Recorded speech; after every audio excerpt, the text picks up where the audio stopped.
Rotherham, guys, at the dairy farm. We've just managed to get the system live, up and running, regenerating. Containment getting ready. Mounted AC box, got the DC box system out now and the inverter. Feedback through this trench. It's all been dug out nicely. Feed in that corner.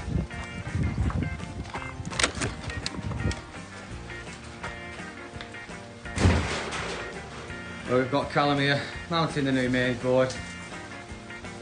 Pressing the tails in nicely. Ready to hook up the new meter.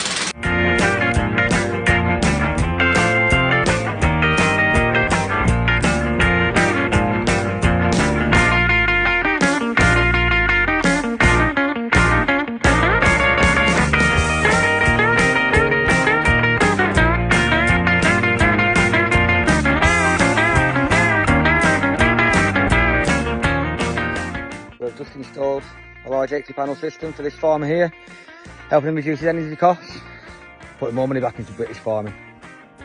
If you want to find out how we can help you, click the link below, get in touch.